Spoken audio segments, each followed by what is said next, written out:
Assalamualaikum warahmatullahi wabarakatuh. Perkenalkan, nama saya Adinda Sahira dari kelas A, mahasiswa Prodi Keperawatan Universitas Nasional.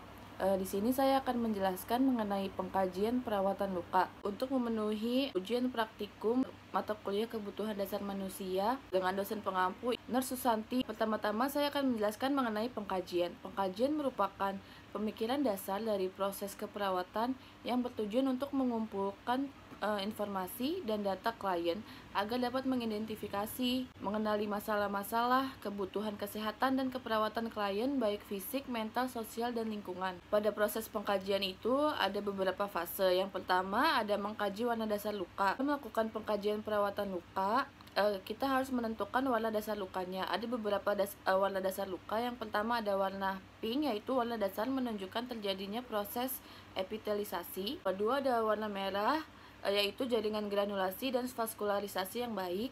Yang ketiga itu ada warna kuning, yaitu jaringan mati yang lunak dan vaskularisasi yang buruk. Yang terakhir itu ada warna hitam, jaringan mati nekrotik atau keras eskar, vaskularisasi yang buruk.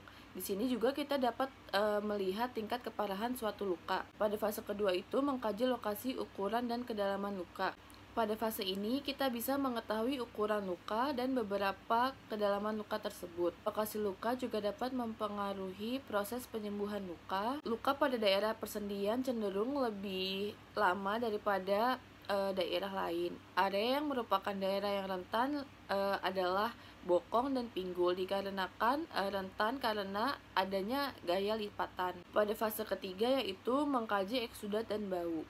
Sebelum masuk ke fase ini, kita perlu mengetahui pengertian dari eksudat. Eksudat merupakan cairan yang keluar dari dinding pembuluh darah yang biasanya terjadi karena suatu cedera atau kondisi peradangan yang sementara. Pada fase ini, kita juga bisa mencium aroma pada luka tersebut. Fase selanjutnya atau fase keempat yaitu mengkaji tanda-tanda infeksi. Seperti yang kita ketahui, tanda-tanda dari infeksi itu adanya ruam merah. Kita juga menanyakan kepada pasien apakah ada demam dulunya.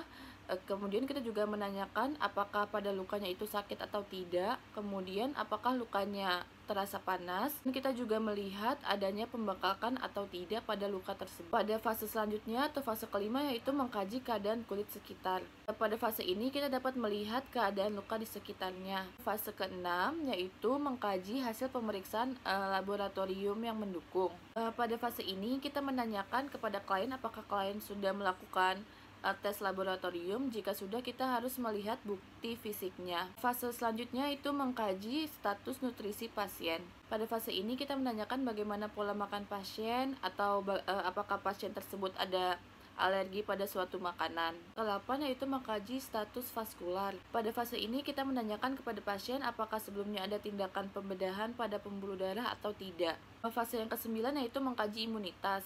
Fase ini berhubungan dengan sistem kekebalan pada tubuh pasien tersebut. Dan pada fase terakhir kita dapat mengkaji penyakit yang mendasari pada pasien. Pada fase ini kita menanyakan apakah pasien mempunyai riwayat penyakit bawaan seperti diabetes mellitus dan lain sebagainya.